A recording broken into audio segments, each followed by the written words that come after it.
Question मैं आपको करा रही हूँ सिंपल सा, ताकि लास्ट क्लास रिवाइव हो जाए। तो एक क्वेश्चन करते हैं अभी हम टू स्टार्ट दिस क्लास, कि हमारे पास कंडीशन क्या दे रखी है। इस क्वेश्चन को पढ़िए। ये एक स्टैंडर्ड नोटेशन में मेरे को सेल दे रखा है, निकल कैडमियम सेल, और इसमें कैडमियम और निकल का जो आपको चाहिए होता है, आपको क्या चाहिए होता है, ई नॉट में रिडक्शन पोटेंशियल। टाइम बचाने के लिए मैंने सिर्फ ये लिख दिया, नीचे सारा कुछ नहीं लिखा। तो दोनों का रिडक्शन पोटेंशियल, और मेटल्स हैं नेगेटिव लगा रखा है, पक्का रिडक्शन पोटेंशियल ही दिया है। दोनों का आपको रिडक्शन पोटेंशियल दिया है, आपको ई सेल दिया है। अगर आपको एक स्टैंडर्ड नोटेशन में सेल दे रखा है, नीचे देखिए 2 मोलर कॉन्सेंट्रेशन दे रखी है, तो स्टैंडर्ड नोटेशन में सेल दिया, कॉन्सेंट्रेशन दी, कैडमियम और निकल इलेक्ट्रोड्स के स्टैंडर्ड पोटेंशियल दे दिए। अंडरस्टूड है, स्टैंडर्ड पोटेंशियल दिए तो क्या दिया है मैंने आपको, रिडक्शन पोटेंशियल, और ई सेल ऑलरेडी आपको दे रखा है। यानी कि बदली हुई कॉन्सेंट्रेशन पर जो पोटेंशियल नर्स से हम निकाल रहे थे वो भी हमको ऑलरेडी दिया हुआ है। This is given to me. पूछा क्या है क्वेश्चन में, क्वेश्चन में मेरे से कैडमियम, एक ही चीज नहीं दे रखी, कैडमियम की कॉन्सेंट्रेशन मेरे से ये एक्स पूछा है, कैडमियम की मोलैरिटी पूछी है। तो इस अकेले स्टैंडर्ड नोटेशन में मैंने सब कुछ दिखा दिया, मेरे को पूरा सेंटेंस लिखने में मेरा टाइम बच गया, बस शॉर्टकट। और ऑब्जेक्टिव ऐसे ही होंगे अब आपके सामने। Given information in cell notation, सब कुछ उसके अंदर दिया होगा। फाइंड एक्स, अगर इंटीजर टाइप है यहां लिख देंगे एक्स, फाइंड एक्स, ठीक है। इसकी कॉन्सेंट्रेशन को एज्यूम करिए एक्स और निकालिए। चलिए अब निकालने की कोशिश करते हैं। आपको पता है इक्वेशन यह है, वो सबको याद है। जब मेरे पास यहां पर ये सेल आया और मैंने कर दिया, मुझे आता है, आप अभी बिगिनर हैं, प्लीज इसमें सेल रिएक्शन जरूर लिखेंगे। सेल रिएक्शन क्या होगा, कैडमियम का बनेगा कैडमियम 2+, क्योंकि लेफ्ट हैंड साइड पे क्या होता है, ऑक्सीडेशन, और राइट हैंड साइड पे क्या होता है, रिडक्शन। रिडक्शन होने में क्या होगा, निकल 2+ पक्का 2 इलेक्ट्रॉन एक्सेप्ट करेगा। इससे प्रोडक्ट में ऊपर कैडमियम आएगा, रिएक्टेंट में नीचे निकल आएगा। देखिए मैंने यही लिखा है। तो अगर सेल रिएक्शन नहीं लिखा, आप इसमें मर गए और n नंबर ऑफ इलेक्ट्रॉन्स में गए। 2 मैंने खुद निकाला नंबर ऑफ इलेक्ट्रॉन्स का detail by writing the reaction 0.059/2। Log of product, cadmium की कॉन्सेंट्रेशन नहीं दे रखी, निकल की कॉन्सेंट्रेशन कितनी दे रखी, पता नहीं क्यों 2 लिख दी है मैंने, 2 दी हुई है, ओ 2 दी है, चलो बहुत बढ़िया, log 2 तो मेरे को याद भी है। तो कॉन्सेंट्रेशन क्या दे दी, 2। इतना इजी रेयर मिलता है, तभी मैं सरप्राइज हुई, 0.2 0.1 मिलता है, बट एनीवेज 2।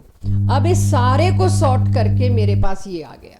आई होप ये मैथमेटिकल में आज मत मेरे को फंसाना, जरूरत भी नहीं लगती मुझे, अब DPP 1 कर ली तो। इस सारे में log x इधर रह गया। अच्छा log 2 आपको दिया भी हो सकता है, नहीं भी दिया हो तो आप मुझसे पूछ लीजिएगा। वैसे यूजुअली log 2, log 3, log 5 तो हर क्वेश्चन पेपर में दे देते हैं। तो log 2 की जगह 0.301, ये सब सुलट जाएगा बच्चों। अब इस सब के, अब यहाँ पर आई होप ये आपको पता होगा, इधर का माइनस मैंने रहने दिया, इधर का वो मैथमेटिकल ऑपरेशन आप खुद देखें। बट इसके बाद बात आ जाती है, log x तो आपने निकाल के दे दिया। What was x? x was cadmium की कॉन्सेंट्रेशन, लेकिन कैडमियम की कॉन्सेंट्रेशन पूछी है ये तो log ऑफ कॉन्सेंट्रेशन है, तो उधर लेके जाऊंगी तो log का क्या बन जाएगा, एंटी लॉग। जब भी हम एंटी लॉग देखते हैं किसी चीज का, अगर उसमें एक होल नंबर नहीं है, 2 3 4 5, मान लीजिए मेरे को एंटी लॉग ऑफ 6 देखना है, राइट, एंटी लॉग ऑफ 6 देखना है, तो ये क्या हो जाएगा, 10 की पावर 6। एंटी लॉग ऑफ -3 देखना है, ये क्या हो जाएगा, 10 की पावर, सॉरी 10 की पावर, वो मेरे को माइनस सा लग रहा था, आई एम सॉरी 6, ये 10 की पावर -3। तो एक होल नंबर जो होता है वो, या इंटीजर जो होता है वो एज इट इज ऊपर चढ़ जाता है पावर में, जब भी आप एंटी लॉग देखते हैं। बट यहां जिसका मैंने एंटी लॉग देखना है वो है -1.38। तो मेरे को जिसका एंटी लॉग देखना होता है उसके 2 टुकड़े करने होते हैं। एक टुकड़ा should be a whole number, एक टुकड़ा should be a fraction if there is. तो 1.38, तो मैं एक टुकड़ा 1 बना सकती हूं और एक टुकड़ा 0.38। बट समस्या क्या है, अगर मैंने 1 और 0.38 बनाया तो मेरा आंसर आएगा 1.38। ये +1.38 नहीं था, ये -1.38 था। तो इसके 2 टुकड़े मेरे को ऐसे बनाने पड़ेंगे जिसका एल्जेब्रिक सम भी -1.38 मैच करे। I am dividing this into 2 parts. अब -2 + 0.620 जो है विल मैच टू -138। अब आपने -138 को इस तरह से तोड़ा, जो एंटीलॉग एक नंबर का लेते हैं वो तो पावर में चढ़ जाता है 10 की पावर -2, और इसका एंटीलॉग टेबल से 0.62 का जीरो देखेंगे या क्वेश्चन में दिया होगा। ठीक है, क्वेश्चन में हो सकता है इसका भी एंटीलॉग दिया हो, दैट डिपेंड्स। यूजुअली इसी का दे देते हैं -1.38 का एंटीलॉग। सेल नोटेशन है। अब क्वेश्चन में मैंने ई सेल पूछा है, मैंने क्या पूछा है, मैं वो नहीं बात कर रही, बट सेल रिएक्शन। अब इसमें कोई मेरे को सेल रिएक्शन लिख के हेल्प करे, तो निकल का क्या बन रहा है प्रोडक्ट में, निकल 2 पॉजिटिव, और सिल्वर का क्या हो रहा है, Ag प्लस का Ag, इसमें N क्या होगा, 2। जब तक आप ये सेल रिएक्शन नहीं लिखोगे आपको ये नहीं स्ट्राइक करेगा निकल 2 इलेक्ट्रॉन छोड़ रहा है तो यहां 2 सिल्वर होंगे, वो 2 इलेक्ट्रॉन एक्सेप्ट करके 2 Ag बनाएंगे, तो नॉट ओनली N आप 2 पुट करेंगे, बट जब आप कॉन्सेंट्रेशन सिल्वर की डालोगे उसमें आप Ag की पावर 2 करना भूल जाओगे। दिस इज नहीं है। Gibbs energy and equilibrium constant थोड़ा सा याद करते हैं। हमने क्लास 11th में गिब्स के ऊपर क्या पढ़ा था। हमने क्लास 11th में गिब्स के ऊपर एक ही चीज पढ़ी थी मेनली, जो आज तक याद होगी, पढ़ा तो बहुत कुछ था। Delta G is free energy, Gibbs free energy, which is equal to work done by any system, useful work done by any system. तो डेल्टा जी की वैल्यू में जितना कम होती जाती है वैल्यू, उतना ही यूजफुल वर्क डन बढ़ता जाता है।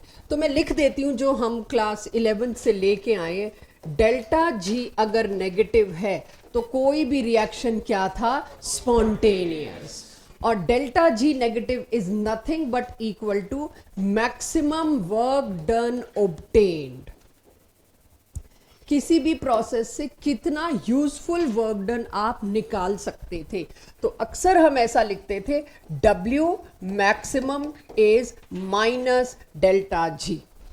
अगर डेल्टा जी की वैल्यू माइनस में बढ़ती जा रही है, इसका मतलब वर्क डन बढ़ता जा रहा है। इंजन्स में हम फिर यही देखते हैं, जनरेटर्स, डायनमोज, इंजन, इन सब में हम सेल्स, इन सब में हम ये देखते हैं भाई डेल्टा जी बड़े से बड़ा हो, राइट। डेल्टा जी जितना बड़ा उतना वर्क डन मुझे ज्यादा मिलेगा। तो ऐसा कुछ हम क्लास 11 से डेल्टा जी के बारे में पढ़ के आए, ठीक है।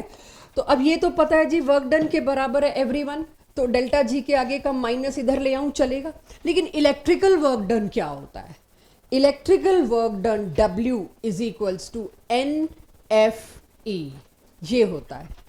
अब N क्या होगा, number of electrons travelling in one redox reaction, F तो फेरेडे है ये भी 96500, और E क्या है, सेल का EMF। अब वो स्टैंडर्ड हुआ तो मैं नॉट लगा दूंगी, स्टैंडर्ड कॉन्सेंट्रेशन नहीं आई 1 मोलर और कॉन्सेंट्रेशन कुछ और आई तो मैं नॉट हटा दूंगी। तो एक सेल का work done is this, W is equals to NFE, लेकिन यही वर्क डन किसके बराबर है, माइनस डेल्टा जी के बराबर है। तो क्या मैं कह सकती हूं delta G is minus W everyone, तो वहां से आ गया ये delta G is minus W, electrical work done होता है NFE, और डेल्टा जी के आगे का माइनस आ गया इसके पास। तो इस तरह से मेरे पास डेल्टा जी और E सेल की रिलेशन मिल गई मेरे को। ऊपर हेडिंग क्या लिखी है, अच्छा इक्विलिब्रियम कांस्टेंट वो भी आएगा। चलिए, गिब्स एनर्जी और ई सेल की रिलेशन तो मिल गई कि अगर, अब मेरा तो क्वेश्चन एकदम से देखेंगे आप डीपीपी 2 में 1 2 3 4 पार्ट से, तो अगला पार्ट ये हो जाएगा आपसे। पहले पार्ट में तो नर्स्ट यूज करके ई सेल निकलवाया मैंने, दूसरे पार्ट में क्या कहूंगी, इसका वर्क डन निकालो। जब आप ई सेल निकाल चुके हैं तो सिर्फ -NF ही तो करना है, यही करना है ना। वो बात अलग है, ई सेल निकालने में आप ये F ऑलरेडी यूज कर चुके थे, बट वो मेरे 0.05 लाइन में था, मैं भी उसको नहीं छेड़ रही, वो हम F उसके अंदर डाल चुके थे। सो ये फॉर्मूले पे भी 4-5 क्वेश्चन आपको डीपीपी 2 में मिलेंगे जो अभी तक हमने किया नहीं था। बट डीपीपी 3 यहीं से स्टार्ट है कि डीपीपी 2 में तो इक्का दुक्का क्वेश्चन गए डेल्टा जी के, डीपीपी 3 यहां से स्टार्ट है, गिब्स और के क्वेश्चंस, डेल्टा जी, के और ई तीनों मिला के। तो देखती हूँ आज में क्लास में आपका डीपीपी 2 में क्या रिस्पॉन्स रहता है। तो आई स्टार्ट डीपीपी 3 ऑल्सो। सो अब मेरे पास क्या मैं कह सकती हूँ decrease in free energy is maximum work done? Clear है सबको? ये कहा जा सकता है। सपोज मेरे पास ये एक सेल रिएक्शन है, वही डेनियल सेल, गैल्वेनिक सेल, इसमें डेल्टा जी कोई मेरे को निकालने को कहे तो मैं सिर्फ एन की वैल्यू ही बता सकती हूँ, एन एफ ई। एन क्या हुआ यहाँ पे? 2। वाई 2? नंबर ऑफ इलेक्ट्रॉन्स जो ट्रेवल कर रहे हैं वो सिर्फ 2 है, तो इस तरह से निकल जाएगी। अब मेरा सवाल, थर्मोडायनेमिक्स में आपने पढ़ा था प्रॉपर्टीज एक्सटेंसिव थी, मैटर बढ़ाओ तो प्रॉपर्टीज बढ़ती थी, जैसे एंथैल्पी, अगर 1 मोल की एंथैल्पी 100 थी तो 2 मोल की एंथैल्पी आप क्या करते थे? 200। Delta G is also extensive, delta G is also extensive. अगर आपने 2 मोल्स ले लिए तो अब आपको क्या दिक्कत आएगी? आप यहां पर इग्नोर नहीं कर सकते स्टोइकियोमेट्री को, बैलेंसिंग इज इंपॉर्टेंट। तो डेल्टा जी, क्योंकि डेल्टा जी एक एक्सटेंसिव प्रॉपर्टी है, इसीलिए अगर आपने स्टोइकियोमेट्री डिफरेंट कर दी तो डेल्टा जी डिफरेंट होगा। तो अब आप ये देखिए, डेल्टा जी के आगे मैं एन एफ ई लिख रही हूं, लेकिन अब के एन कितना हो गया? 4। डेल्टा जी में stoichiometry is going to be important, E cell में बिल्कुल इंपॉर्टेंट नहीं, और ये बात मैंने यहां लिख दी।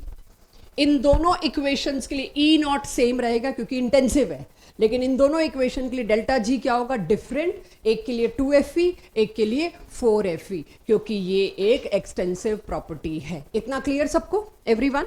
चलिए, अब यहां पर सिर्फ फॉर्मूला लर्निंग थी, मुझे पता है मेरे को के साथ रिलेट करना है, अगली स्लाइड पे आ रही। मेन हेडिंग तो यही है, delta G and equilibrium constant के को लेके चलना है।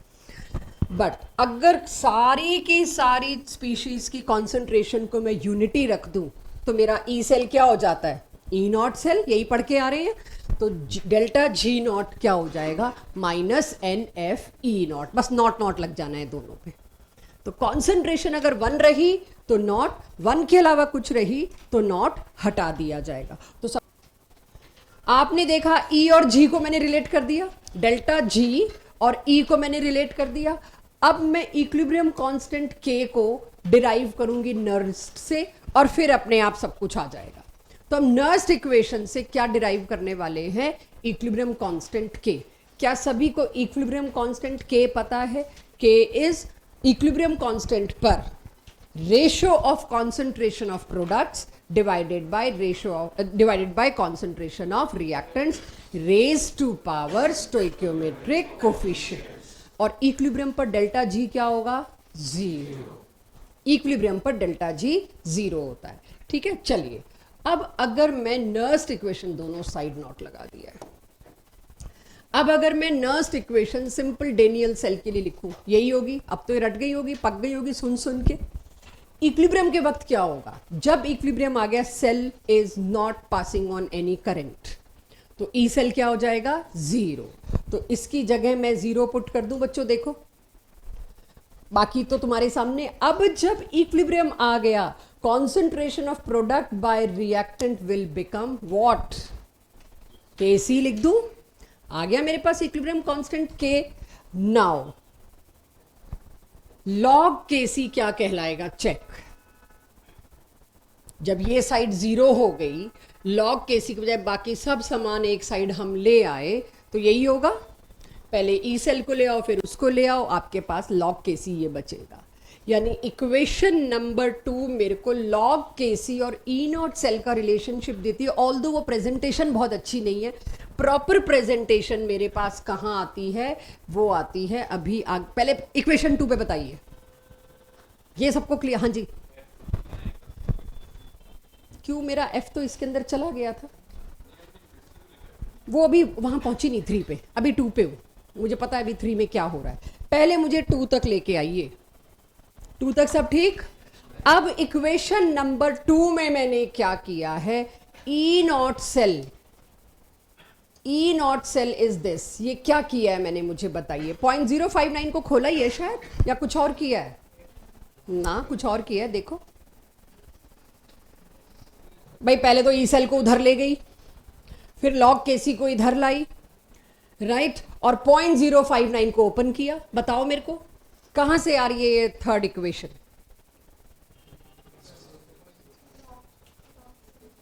इसी को ही खोल के लिख दो, दिस चेक एवरीवन, दोनों ही ठीक ही तो हैं। 0.059 को खोल दूं तो क्या था 2.303 RT बाई एफ।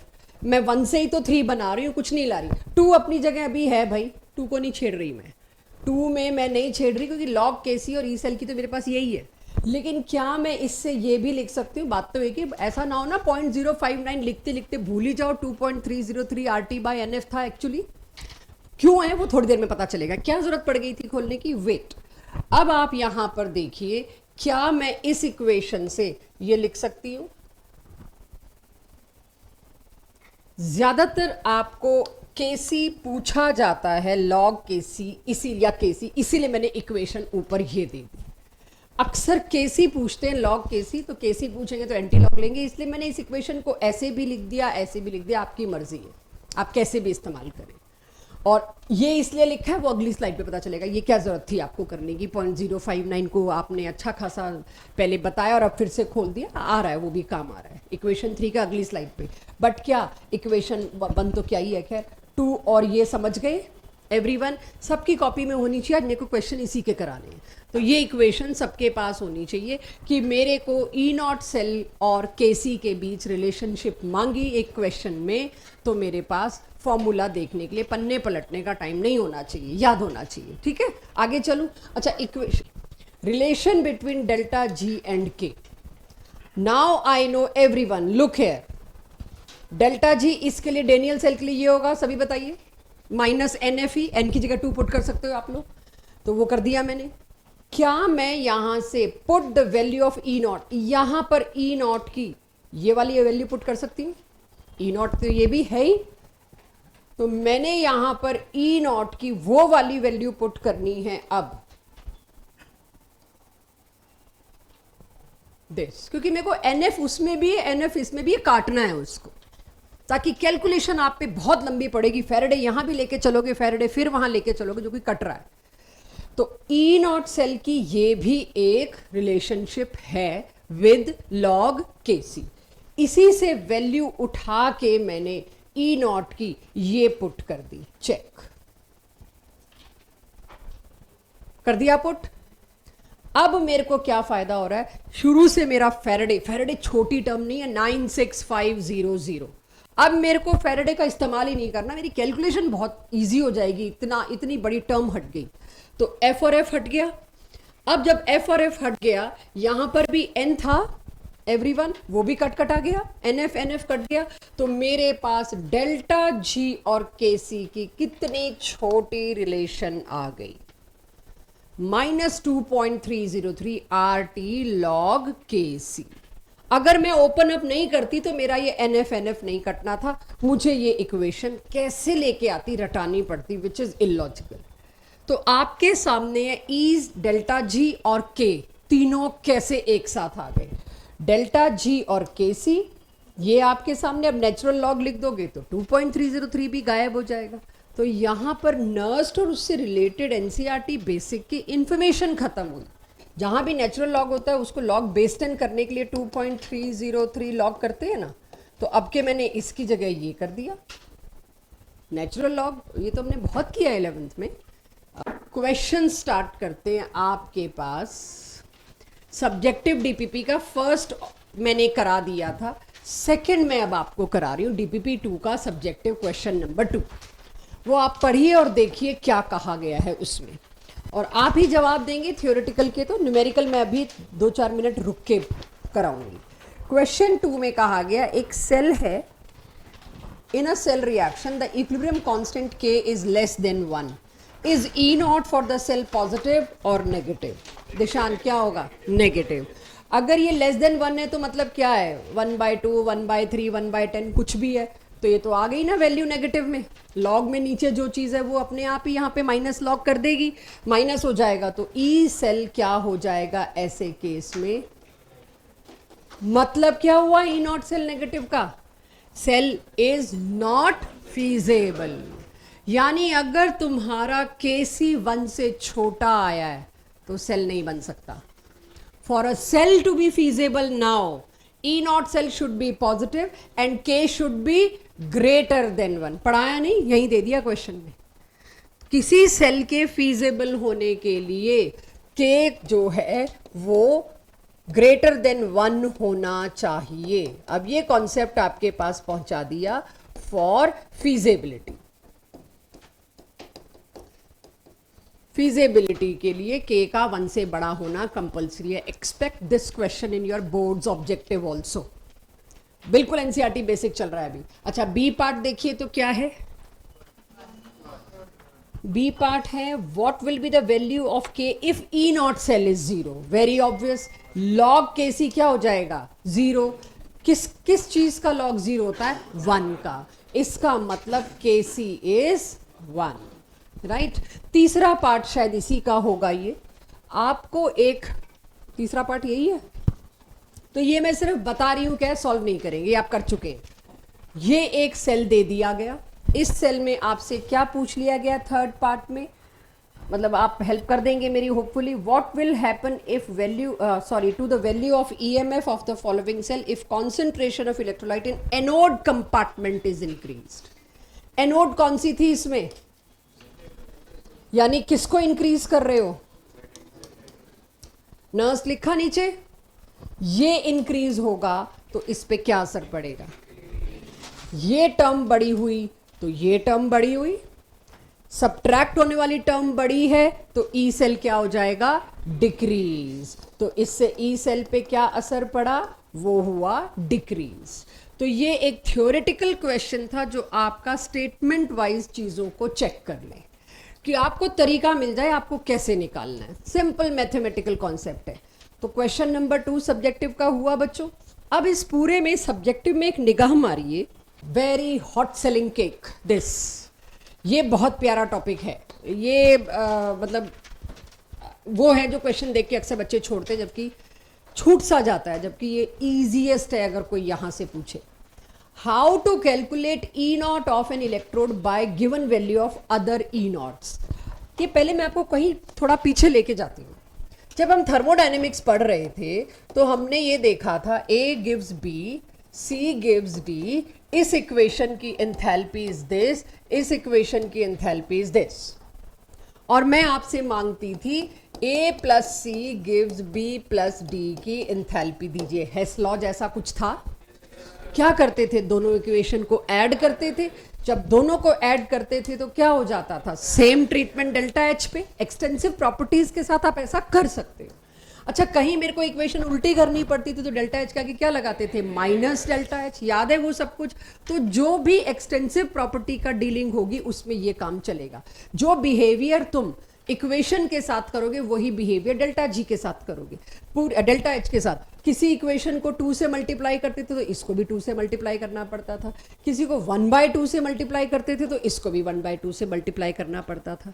जो भी रिएक्शन में तुम बिहेवियर करोगे वो डेल्टा एच के साथ करते थे। अब बस हम थोड़ा उसी डायरेक्शन में जा रहे हैं, डेल्टा जी के साथ भी वही करते। तो बिल्कुल बेसिक से जीरो से समझेंगे कि अगर मैंने आपको किन्हीं 2 इक्वेशंस, 3 इक्वेशन 2 मान लीजिए, किन्हीं 2 इक्वेशंस के ई नॉट दी और तीसरी की पूछ ली, गलती से भी ये मत कर देना जो बताया, क्योंकि E naught is intensive property not extensive. कि मैम आपने इसका भी दिया, अभी मैं इसके क्वेश्चंस करा रही हूँ, 2 इक्वेशन का दिया और तीसरी जो पूछा वो उनके एडिशन से ही आ रही है जी, सम करके ही आ रही है। तो ई नॉट को भी ऐड कर दो, 0 -1। ई नॉट के लिए आप इंटेंसिव प्रॉपर्टी है, एक्सटेंसिव वाला लॉजिक नहीं लगा सकते। तो इसको अब समझते हैं ऐसे क्वेश्चंस को कैसे अटेम्प्ट करना। 1 2 3 जितने क्वेश्चन जरूरी हुए करेंगे। हाउ टू कैलकुलेट, ये कोई क्वेश्चन नहीं है, ये एक टॉपिक है। हमें पता है डेल्टा जी 2 रिएक्शन का सम किया तो उससे तीसरे का आ जाएगा। डेल्टा जी के साथ वो ही कर सकते हैं, बट ई नॉट के साथ वो नहीं कर सकते। This is not possible. तो आगे बढ़ूं तो इसका मतलब 2 रिएक्शंस के डेल्टा जी ऐड कर लो, नया डेल्टा जी निकाल लो, और हमें पता है डेल्टा जी निकालते ही हम ई तो निकाल ही लेंगे नए रिएक्शन का। 2 रिएक्शन का डेल्टा जी दिया, तीसरे का निकाल लो। उससे क्या होगा, तीसरे रिएक्शन का जब रिजल्टेंट डेल्टा जी आ जाएगा उससे तुम रिजल्टेंट ई निकाल लेना। ई को डायरेक्टली ऐड सब्ट्रैक्ट नहीं कर सकते। लेकिन ये पढ़ाना बहुत डिफिकल्ट है, सीधे कराना बहुत इजी है मेरे लिए। सो अब मेरे साथ इस क्वेश्चन को करिए। ये क्वेश्चन मैं अपना 3 साल से मेरी यही स्लाइड है, 3 क्या 2022 में मैंने ये बोर्ड लिया था, तब से मेरी यही कंटेंट इसमें सेव्ड है। हर साल डीपीपी के क्वेश्चन बदलते जाते हैं। इस साल अप्रैल शिफ्ट पे ये क्वेश्चन आया, सेम एफई पे। मतलब ये भी नहीं कि आयरन की जगह कॉपर कर दें। सबसे कॉमन एग्जांपल इसके 3 है, एफई, कॉपर और जिंक। जिंक भी नहीं, सॉरी, एफई और कॉपर सबसे ज्यादा पॉपुलर चलते हैं, बाकी फिर एक्स वाई जेड करके दो कुछ ही दिन में। तो डिट्टो सेम एग्जांपल आया। हम जैसे पढ़ाते हैं बस वैसे पूछा हुआ नहीं है, पूछा हुआ बहुत छोटे में है। तो जिसने टॉपिक कर रखा है वो 1 सेकंड में निकाल लेगा इस क्वेश्चन को। तो अब आप इसको समझिए। क्या मान लीजिए मेरे क्वेश्चन में, मैं वैल्यूज में फंसाना नहीं चाह रही, इसलिए अभी E1 E2 में चलूंगी। जो जेई में आया इस साल भी, बस E1 E2 की जगह उन्होंने अपनी अपनी वैल्यू दे दी थी, बस फर्क इतना था। तो पहले कॉन्सेप्ट वैल्यू में समझते हैं। Fe3+ का रिडक्शन पोटेंशियल था E1 इंटू Fe2+ का रिडक्शन पोटेंशियल था E2।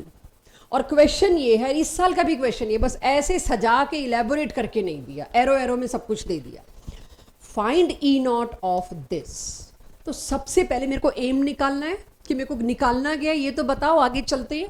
तो देखिएगा मेरा एम क्या है यहाँ पे, आई होप सब तक दिख रहा होगा। Fe3+ से क्या बनाना है, Fe2+। नहीं, रिडक्शन पोटेंशियल निकालना है, बट यस मुझे E0 इसी का चाहिए। तो ये क्या है मेरे लिए, ऑक्सीडेशन। तो मेरे को निकालना ये है, रिडक्शन पोटेंशियल नहीं है ये क्या है, ऑक्सीडेशन। जो भी एम दिया, I have to respect the question, मेरी मजबूरी है, मेरे को क्वेश्चन को रिस्पेक्ट करना पड़ेगा, मैंने किया। निकालना ये है। ऊपर 2 इक्वेशंस तुमको दी हैं, इससे ये तीसरी इक्वेशन कैसे निकलेगी, प्लस करके कि माइनस करके। अब आप ये देखो ना, मेरे को Fe2+ इधर चाहिए, तो सेकेंड इक्वेशन को फर्स्ट में से सब्ट्रैक्ट कर दो। अगर सेकेंड इक्वेशन को फर्स्ट में से सब्ट्रैक्ट कर दिया, ये दोनों कट जाएंगे और यहां 3 में से 2 गए, क्या बचेगा, 1। और यहां क्या होगा, Fe3+ माइनस Fe2+। ये Fe2+ किधर चला जाएगा, प्रोडक्ट की साइड, देखना वही बन गया। तो जो मैंने इन दोनों के साथ किया, पहले तो दोनों के डेल्टा जी लिखे, देखिए आपके सामने नीचे कर रखा है मैंने। पहले मैंने क्या लिखे, दोनों के, ये सब्जेक्टिव में बोर्ड में तो आ नहीं रहा, इसलिए आपको इतना इलेबोरेट तो करना नहीं, आपकी शॉर्ट फॉर्म बन जाएगी धीरे धीरे। तो मैंने पहले रिएक्शन के लिए डेल्टा जी क्या लिखा, 1 कर दिया कि मैं पहले रिएक्शन के लिए भाई जो भी ई वैल्यू दे रखी होगी पुट कर देना। दोनों का डेल्टा जी निकाला। सब्ट्रैक्ट जब मैंने किया दूसरी इक्वेशन को, तो नया जो बन के आएगा इसको बाद में देखना, पहले इन 2 को देख लो। ये तो मैंने आंसर लिख दिया है शायद, इसको भूल जाओ, अभी इसको मत देखो। -3Fe1 सब्ट्रैक्ट की थी नीचे वाली इक्वेशन, तो यहां पर फिर से माइनस और अंदर फिर से -2Fe2। क्या इसका आंसर यही आया? आ गया मेरे पास नई इक्वेशन का डेल्टा जी। जब नई इक्वेशन का डेल्टा जी मेरे पास आ गया दिस, तो उससे E निकाल लूंगी N और F पुट करके। नई इक्वेशन का डेल्टा जी कितना आया मेरे पास, -NFE है, तो ये पुट कर दिया मैंने नई इक्वेशन का। E यही निकालना था, डेल्टा जी नई इक्वेशन का। मेरे को जो भी वैल्यू दे रखी होगी, अभी यहां पर मेरे पास वैल्यू नहीं है, तब तो मेरे को वैल्यूज दे रखी होंगी और मैं F की टर्म से वैल्यू यहां पुट कर दूंगी। दोनों साइड का F तो कट ही जाना है, वो तो मैंने यहां भी लिख दिया। दोनों साइड का F और F कट जाएगा, आप E निकाल के दोगे।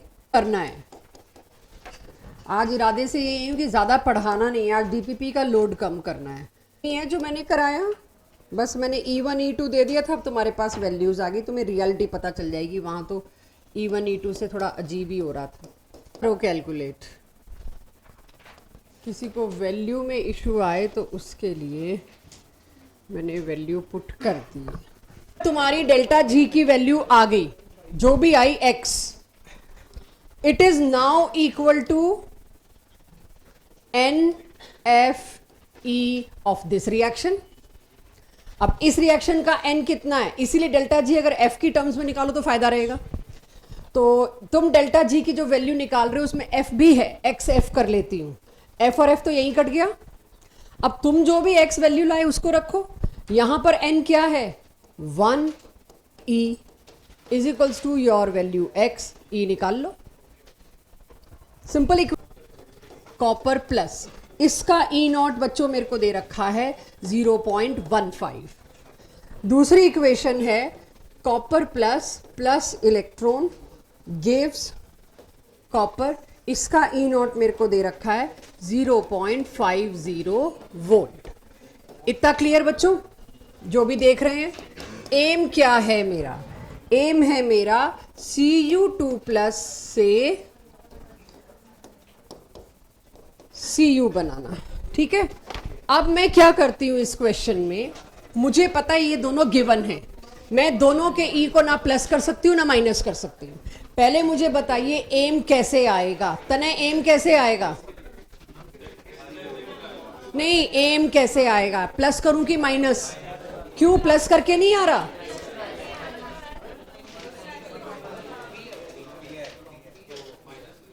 क्यों? तुम देखो ना, माइनस तो तब करते ना दोनों एक साइड के मेरे को कट करने थे, प्लस करने में तो इधर वाला इधर से कट ही हो जाएगा, प्लस ही तो करेंगे। माइनस करने तो इलेक्ट्रॉन तुम जीरो कर दोगे यार। देखो ना, 2 इलेक्ट्रॉन Cu2 प्लस और इधर क्या बचा Cu, दोनों को ऐड करके आएगा, तो दोनों के डेल्टा जी को ऐड करेंगे हम, राइट साकेत? अब इसका जो डेल्टा जी है इसका कितना होगा? माइनस एन की जगह 1 पुट कर दो, एफ इतना, इसका डेल्टा जी कितना होगा? तने अब चेक करो कहां गलती हो रही है। दिस, अब नए वाले का डेल्टा जी क्या होगा Saket?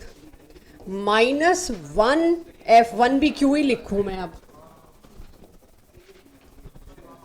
-0.15 F minus 0.50 F, done. ये आ गया तुम्हारा नया डेल्टा जी। वो डेल्टा जी किसका है? इस इक्वेशन का। एक सेकेंड बेटा, इसकी जगह में क्या लिखूंगी? N F E of this equation. इस इक्वेशन का एन कितना था? 2। एफ और ई, यहां के एफ और यहां के एफ को तो एंड में काट देना है। आ गया E of this.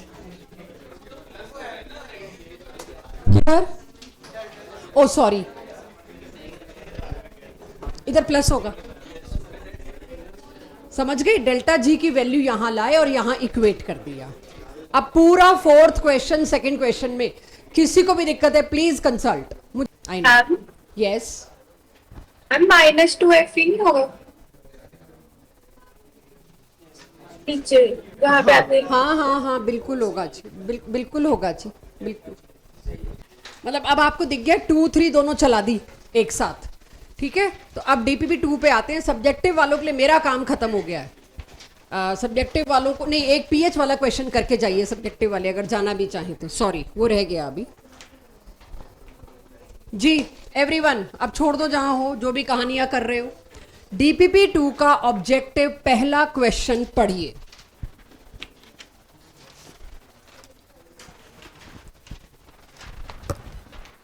What pressure of, और मुझे थोड़ा सा डिस्कशन कम चाहिए होगा, ये अच्छे ऑब्जेक्टिव क्वेश्चन है। ये आपको इस तरह से कराए जा रहे हैं कि आपका शॉर्टकट्स भी हो, आप क्विकली कर पाए और अनवस्थी ना भी करे तो यहां से काम चल जाए, ठीक है। सो क्वेश्चन नंबर फर्स्ट कहता है what pressure of H2 would be required to make EMF of hydrogen electrode 0 in pure water at 25 degree. कि मुझे हाइड्रोजन इलेक्ट्रोड ऐसी बनानी है स्टैंडर्ड जिसका EMF कितना चाहिए मेरे को? 0। तो मैं हाइड्रोजन गैस का प्रेशर कितना रखूं? ठीक है, हाइड्रोजन यही पूछा है, देखिएगा। लेकिन अब देखते हैं, आप तुक्का मत मारना अभी कि हाँ 1 एटमॉस्फेयर रख दो, प्लीज नहीं। आप समझिए कैसे करना है। For water at 298 kelvin, H plus ion concentration सबको पता है क्या होता है, right? H plus ion concentration 25 degree पे होते हैं 10 की पावर -7, क्योंकि वाटर का आयोनिक प्रोडक्ट होता है 10 की पावर -14। जिनको लग रहा है पता नहीं क्या बोले जा रहे हैं, उनके लिए बता दूं, 25 डिग्री सेंटीग्रेड पर वाटर में H प्लस और OH माइनस दोनों की कॉन्सेंट्रेशन बराबर होती है, और वो होती है 10 की पावर -7। ऐसा एक फैक्ट बताया गया था इक्विलिब्रियम चैप्टर में, बस कोई डिराइव नहीं किया, ये बताया गया था। तो तो H प्लस और OH माइनस आयन की कॉन्सेंट्रेशन टोटल दोनों की मिला के कर दूंगी तो कितनी हो जाएगी 10 की पावर माइनस प्रोडक्ट, मिला के मतलब कहीं प्लस नहीं कर रही, आई एम सॉरी, प्रोडक्ट दोनों का मल्टीप्लाई अगर करना होगा तो क्या आएगा 10 की पावर माइनस 14।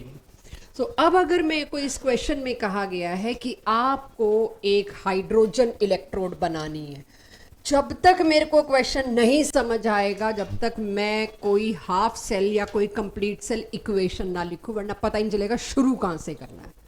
तो क्वेश्चन में बोला है हाइड्रोजन इलेक्ट्रोड, तो मैं आपको ऑब्जेक्टिव क्वेश्चन करना सिखा रही हूं आज। तो हाइड्रोजन इलेक्ट्रोड है तो आपके क्वेश्चन की शुरुआत यहां से होनी चाहिए, मतलब इसके बारे में कुछ बात की है, ठीक है। अब पूछा ये गया 25 डिग्री पे इसका कितना प्रेशर लूं ताकि इसका EMF 0 आ जाए, यही पूछा गया है। तो उसके बाद लपक के मेरे को नर्स लिखनी पड़ेगी, लिखी मैंने नर्स आपके सामने, E is equals to E naught this this this. अब अगले कह रहे हैं 0 करना है जी उसको, जो भी कह रहे हैं, खैर ये 0 कर दूं, यही बोला है कि आपको 0 लाना है। अगर ये 0 लाना है कहीं पर कुछ कॉन्सेंट्रेशन के बारे में, अब मेरे से पूछा क्या है प्रेशर, इसका ये तो क्लियर मतलब पता चल गया ना, प्रेशर मेरे से पूछा गया है। एक बार और ध्यान से क्वेश्चन समझना, रीड बिटवीन द लाइंस, कि आप हाइड्रोजन का कितना प्रेशर लो ताकि जो आपने इलेक्ट्रोड तैयार की है उसका पोटेंशियल 0 आए।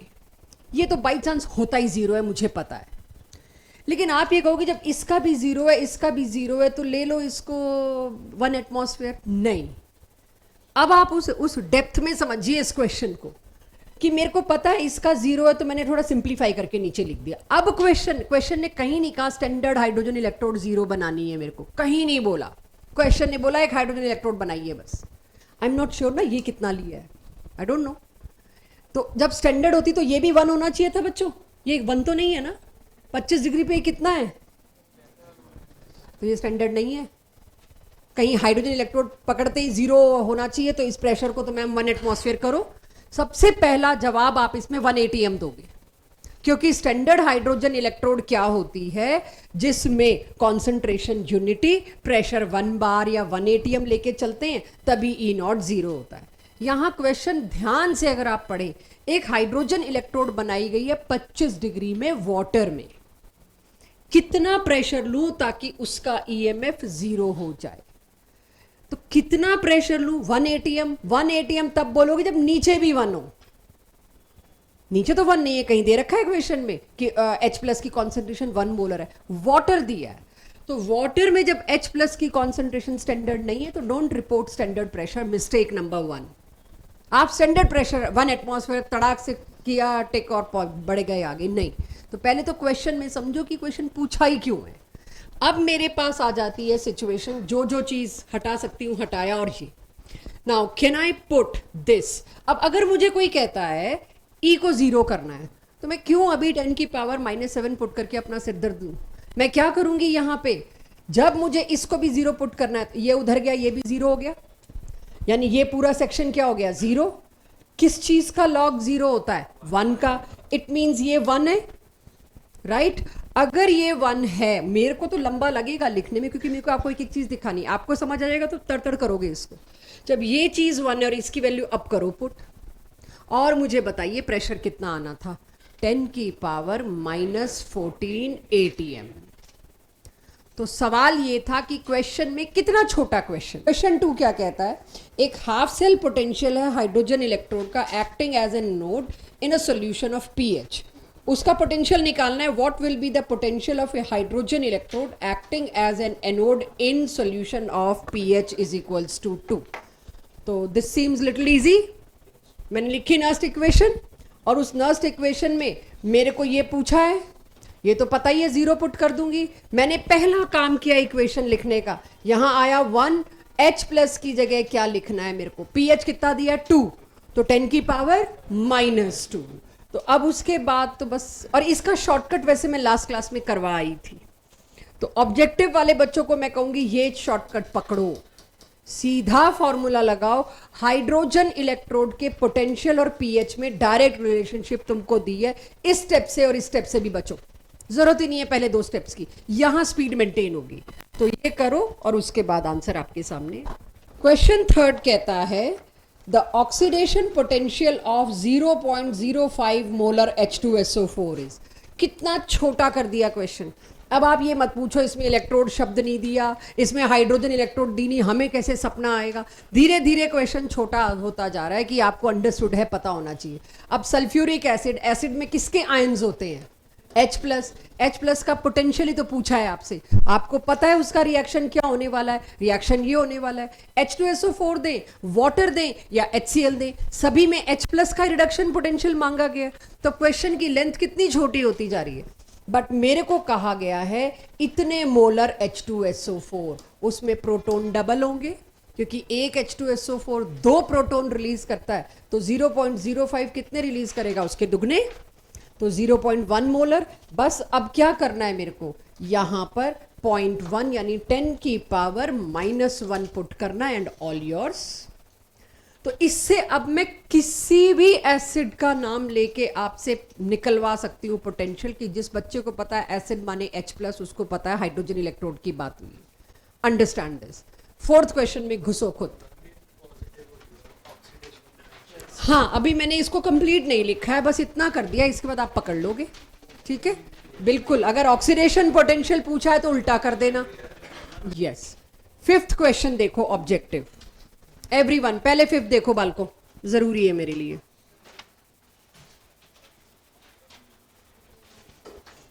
अगर ये बोर्ड बेस्ड होता तो पीएच दे के ई सेल पूछा होता।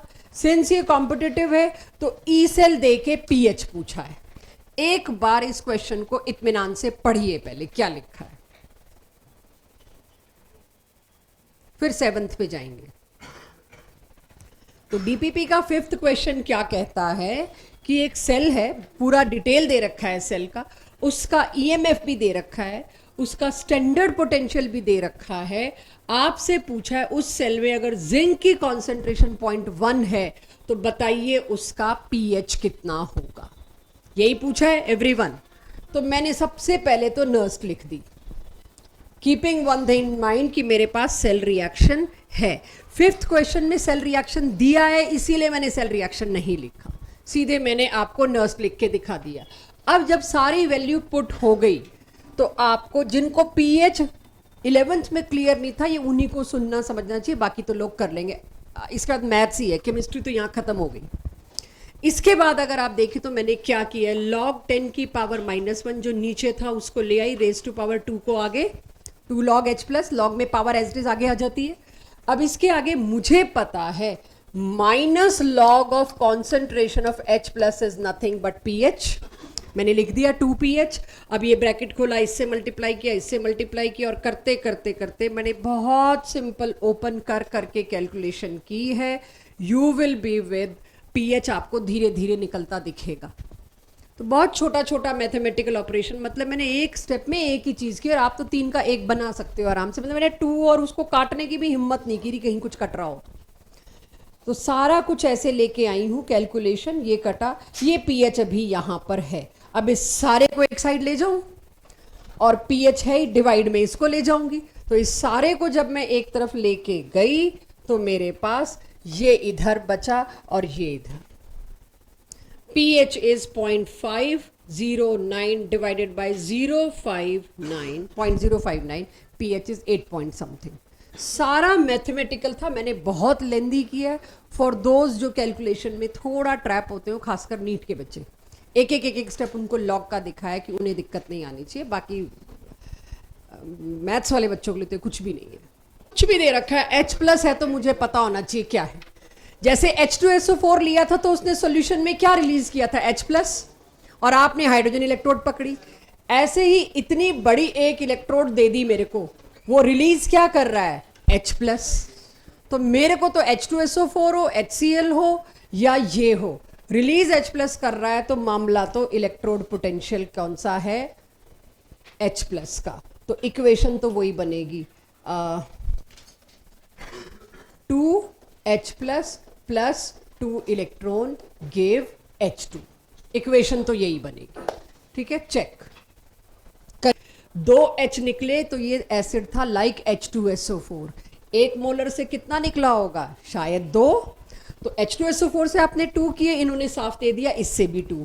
लेकिन यहां पर आपको 1 मोलर का 2 मोलर नहीं करना, क्योंकि रिवर्सिबल भी है। यहां आपको pH 2 दे रखा है, मतलब जितने H प्लस निकले वो यहां हैं जी। तो गलती से भी इसको इंटू 2 मत कर देना कि मैम ये तो आपने H प्लस की दी और इक्वेशन में 2H लिखा है। टोटल कितने H प्लस हैं उसका हिसाब किताब यहां पे है। pH 2 मतलब हाउ मेनी H प्लस। इससे आपका कोई मतलब नहीं। इफ pH इज गिवन तो फिर तो काम ही खत्म है, फिर आपको वो हिसाब नहीं करना। यहां क्यों मेरे को pH देना पड़ा? क्योंकि मुझे पता है ये वीक एसिड है। आई डोंट नो ये पूरा का पूरा 1 मोलर डिसोसिएट होकर डबल बनाया भी है कि नहीं। इससे पहले वाले क्वेश्चन में H2SO4 में मैंने pH क्यों नहीं दिया? मैंने सीधा आपको ये क्यों दे दिया, इतने मोलर H2SO4। मुझे पता है, मेरी क्लास को ये पता होगा ये स्ट्रॉन्ग एसिड है। जितना भी लिया वो पूरा टूट गया, पूरा टूट गया। तो 2 × 0.5 करके मैंने क्वेश्चन में किया। यहां पर मैं इसकी कॉन्सेंट्रेशन दे के काम ही नहीं कर सकती। क्यों? क्योंकि पहले आपको ये निकालना पड़ेगा कितना डिसोसिएट हुआ, अल्फा के ए के एंगल पे लेना पड़ेगा।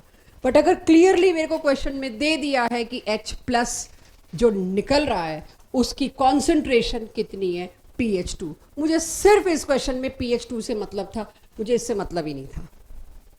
इसका पोटेंशियल मेरे को दे रखा है। करिए इस क्वेश्चन को, अंडरस्टैंड करिए। कुछ मैंने बताया और आपको लगा कि ये मुझे पता होना चाहिए, तो note down this point. Question 10th देखते हैं जो आपने पढ़ लिया होगा। रिडक्शन पोटेंशियल मांगा है मेरे से कॉपर इलेक्ट्रोड का। इतना शायद मेरे को, अगर मैं कहीं गलत हूं तो बताना। कॉपर इलेक्ट्रोड का रिडक्शन पोटेंशियल मांगा है pH 14 पे, दैट्स इट। लेकिन साथ में मुझे क्या चीज गिवन है? ऑफ कोर्स उसका एट स्टैंडर्ड गिवन है, साथ ही साथ KSP भी गिवन है। इसका कितना होता है, एक इंफॉर्मेशन मेरे से शेयर की हुई है। अब आप ये सोचिए, पहले तो मेरे को ये पता होना चाहिए मेरे से पूछा क्या है। मेरे से कॉपर का पोटेंशियल मांगा है, स्टैंडर्ड मेरे को दे दिया, मेरे को ये हिस्सा सॉल्व करना है। पूरे क्वेश्चन में कहीं नहीं बताया कॉपर की कॉन्सेंट्रेशन क्या। तो I am trying to tell you how to get into the question. मुझे क्वेश्चन में इसकी कॉन्सेंट्रेशन दी नहीं और ये पूछ लिया 2 वेरिएबल कैसे करूं। तो ये तो जाहिर सी बात है, पूछा तो ये, और ये कुछ हिडन दे रखा है। इसके बारे में कुछ इंफॉर्मेशन और है जो मैं मिस कर रही हूँ। मुझे क्या पता लगाना है? मुझे पता लगाना है उस सॉल्यूशन में कितना कॉपर मौजूद है। एम आई राइट? यही पता लगाना है। तो अब कॉपर मौजूद है और इससे आइडिया लग गया सॉल्ट कौन सा था, कॉपर हाइड्रोक्साइड। अगर सॉल्ट इसके अंदर मौजूद है कॉपर हाइड्रोक्साइड, तो पक्का ये इसने बनाया होगा कॉपर 2+ और OH माइनस के आगे 2 लिख दूं। तो मेरे को अब सिर्फ एक चीज दे दो और मैं आगे चलूं, दैट इज कॉपर की कॉन्सेंट्रेशन। लेकिन बजाय उसके पता नहीं क्यों pH दे दिया है। जब pH 14 हो किसी सॉल्यूशन का तो उसका POH कितना होगा? pH 14 का मतलब क्या है? Check. When pH is 14, it means H ion concentration is 10 की पावर -14 everyone। और मुझे पता है वाटर में, मतलब सॉरी नॉट वाटर, 25 डिग्री पे इन दोनों का प्रोडक्ट कितना होता है? 10 की पावर -14 एवरीवन। अच्छा, OH खुद 10 की पावर -14 है, तो H प्लस कितना होगा? 1। यही देख के लगता है मेरे को H प्लस, मतलब अगर कोई मेरे से पूछता है H प्लस तो 1 मोलर होगा। नाउ ऐसा कुछ मेरे पास इंफॉर्मेशन थी, मैंने कलेक्ट की जो जो मुझे आता है। अब मेरे को देखना है सीधे मैं क्वेश्चन में क्या डालूं। यही बात हुई आपसे। अगर pH मेरे को 14 दे रखा है तो H आयन कॉन्सेंट्रेशन कितनी होगी? 10 की पावर -14। उसी सॉल्यूशन में OH कितना होगा? 1। ऐसा ही कुछ हुआ डिस्कशन, अभी कुछ और तो नहीं हुआ डिस्कशन। OH मेरे को ऑलरेडी दे रखा है, तो मैंने देखा सॉल्यूशन में एक इक्विलिब्रियम बना है, क्योंकि हिंट दे दी KSP।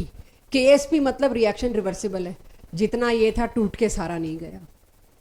तो KSP मेरे को दे रखा है क्वेश्चन में, वैल्यू 10 की पावर -19 है शायद। वो मैं यहां पुट करूंगी. That must be equal to this into this raise to power 2. ये कितना दिया है 1. तो कैलकुलेशन कितनी आसान कर दी मेरे लिए. 1 रेज टू पावर 2 ही तो जाना है दिस. और ये कितना दिया है 10 की पावर माइनस 19. यहां से मैंने निकाला नीचे कॉपर घुला हुआ कितना था. नीचे कॉपर था 10 की पावर माइनस 19. तो ऊपर जो मैंने इक्वेशन लिखी थी उसके अंदर अब इसकी जगह क्या पुट कर दिया 10 की power minus 19. Answer is this. तो वैल्यू पुट करने के बाद तो बचा ही कुछ नहीं, फिर तो आप कर ही लेंगे. Do it. केएसपी का यूज क्या था वो आपको जस्ट यहां पे दिखाया. करिए इसको 10 की पावर माइनस 10. करेक्ट. फिर भी किन्हीं का नहीं आया तो उनके लिए सामने ये रहा.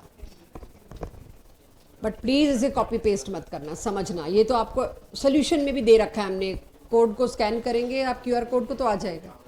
Should not be copy paste. यहां अंडरस्टैंडिंग बनाओ, घर जाके दोबारा करना. यहां सिर्फ अंडरस्टैंडिंग बनाओ मैंने क्या किया. 0.029 को 0.03 ले लिया मैंने अप्रॉक्स. वो आप कर भी रहे होंगे. 2 लाइन का क्वेश्चन है, मैं तो लाइनें बढ़ा देती हूं. चलिए अब 28th भी कर लिया आपने. बीच बीच के कई क्वेश्चन उठा लिए, देख लिए हमने. 17th भी उसी टाइप का है. अब एक लास्ट चीज करिए. इस कॉन्सेंट्रेशन सेल्स क्या होते हैं ये सिर्फ आपको कॉम्पिटिटिव पार्ट में देखने को मिलेगा. मान लीजिए दोनों ही इलेक्ट्रोड सेम मटेरियल की हो. इधर भी कॉपर इधर भी कॉपर, इधर भी आयरन और इधर भी आयरन. तो दोनों की इधर भी H प्लस इधर भी H प्लस. दोनों कंटेनर में मटेरियल अगर बिल्कुल सेम है तो ऐसे में, और लेकिन डिफरेंट क्या है फिर. जैसे कि मैंने सिंपलेस्ट आपके सामने ये लिखा. दोनों साइड हाइड्रोजन इलेक्ट्रोड है लेकिन दोनों में यस हाइड्रोजन गैस है, H प्लस सोल्यूशन है, H प्लस सोल्यूशन है. डिफरेंट क्या है कॉन्सेंट्रेशन. अगर कैथोड एनोड में सब कुछ सेम है, सिर्फ नीचे सॉल्यूशन की कॉन्सेंट्रेशन डिफरेंट है, ऐसे इलेक्ट्रोकेमिकल सेल को क्या बोलते हैं कॉन्सेंट्रेशन सेल. क्योंकि उसमें है ही कॉन्सेंट्रेशन का खेल सारा. जब ऐसा सेल मेरे को मिला, अब समस्या इसका सेल रिएक्शन कैसे लिखूं स्टैंडर्ड. देखो H प्लस पे मैंने प्योर जिंक ले लिया, आयरन कॉपर कुछ भी मिलेगा आप डीपीपी में, कॉन्सेंट्रेशन सेल दिख जाएगा एकदम. तो अगर मैंने एनोड भी जिंक की ली होती और कैथोड भी जिंक की, तो देखिए जिंक से जिंक 2 प्लस, जिंक 2 प्लस से zinc, left hand side right hand side. This is anode, this is cathode. अब इसमें कॉन्सेंट्रेशन कितनी है C1, इसमें कॉन्सेंट्रेशन कितनी है C2.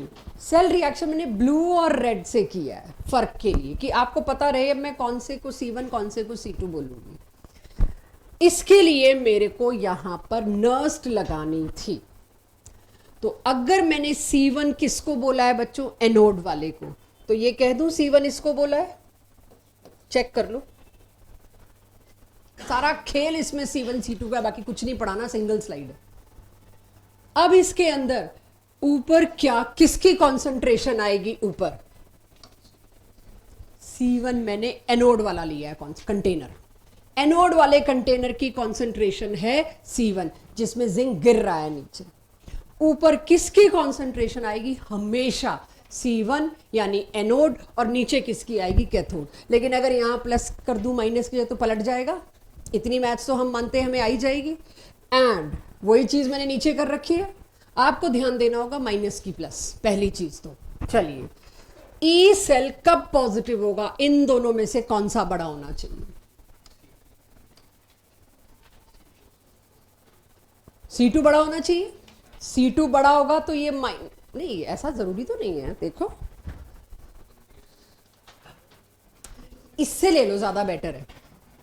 वैसे वहां भी ठीक कर ही लोगे आप लोग. तो ई सेल कब, अब ये 0 से माइनस हो रहा है. 0 क्यों लिखा है इसकी जगह मैंने, ये तो पूछना भूल ही गई. दोनों ही जिंक है. ई कैथोड की भी स्टैंडर्ड वैल्यू वही, ई एनोड की भी वही. तो दोनों ही जिंक है, दोनों ही हाइड्रोजन है, दोनों ही कॉपर है. तो ये वैल्यू तो 0 आएगी. अब आ गई क्लैरिटी मेरे को.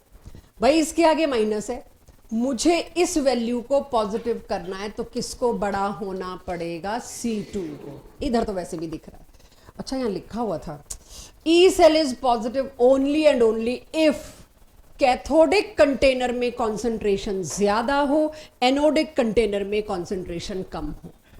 अब जब मेरे पास ऑप्शन आएंगे ना, इनमें से किस में कौन सा सेल फीजेबल नहीं है, अब चारों वो नहीं आएंगे जो आ रहे थे। एक ऑप्शन इसकी भी होगी जिसमें दोनों कंटेनर में कॉपर है, लेकिन कॉन्सेंट्रेशन नीचे छोटा सा लिखा होगा, एक में 0.1 एक में 0.2।